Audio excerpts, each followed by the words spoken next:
Morning 4:30కి లేసి కిచెన్లోకి వెళ్ళి నా కోసం హాట్ వాటర్ అయితే పెట్టేసుకుంటున్నా. కిచెన్ అంతా కూడా నీట్గా క్లీన్ చేసేసాను నైటే, కాబట్టి మార్నింగ్ హడావిడి లేకుండా రిలాక్స్గా కూర్చున్నా. ఈరోజు లంచ్ బాక్స్ బ్రేక్ఫాస్ట్ ఇలా హడావిడి లేదు, ఎందుకంటే పాప ఈరోజు ట్రిప్కి వెళ్తుంది అనమాట. సో స్కూల్ వాళ్ళు పంపించిన లిస్ట్ ప్రకారం అంతా మొత్తం తన బ్యాగ్లో ప్యాక్ చేసేసి, పాప కూడా లేసింది, రెడీ అయిపోయింది అనమాట. గోల్డ్ ఇయర్ రింగ్స్ ఉంటే తీసేసి నార్మల్ ఇయర్ రింగ్స్ పెట్టి తనని రెడీ చేసేసాను. స్కూల్ వాళ్ళే బ్రేక్ఫాస్ట్, లంచ్, స్నాక్స్ అన్ని ప్రొవైడ్ చేస్తారు, కానీ బస్లో తినడం కోసం నేను బిస్కెట్స్ పెట్టి తనని రెడీ చేసి కిందికి తీసుకువెళ్ళి బస్ ఎక్కించి ఇంటికి వచ్చేసి నీట్గా ఇల్లంతా కూడా డస్టింగ్ చేసేసి వెజిటబుల్స్ నేను తీసుకొచ్చా అవంతా కూడా నీట్గా ఇప్పుడు ఆర్గనైజ్ చేసేసుకుంటున్నాను. సో వీక్ కి సరిపడా వెజిటబుల్స్ అంతా కూడా నీట్గా ఇలా ప్రిపేర్ చేసేసి పెట్టేసుకున్నాను. ఫ్రిడ్జ్ అంతా నీట్గా ఆర్గనైజ్. తర్వాత బాబుకి రాగి దోశ అయితే వేసిచ్చా. ఇంకా మా కోసం ఎర్రకారం రాగి దోశ చేశాను. మా హస్బెండ్ అయితే నాకు ఫ్రూట్స్ ఇచ్చేయి, నువ్వే రాగి దోశ తినేయమని చెప్పి ఆయనకు ఫ్రూట్స్ ఇచ్చేసా.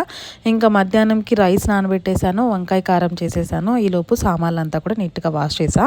ఈ వీడియోని మీరు ఫుల్గా చూడాలనే ఇంట్రెస్ట్ ఉంటే కింద ట్యాగ్ చేస్తాను చూడండి. వీడియో నచ్చితే లైక్ అండ్ సబ్స్క్రైబ్.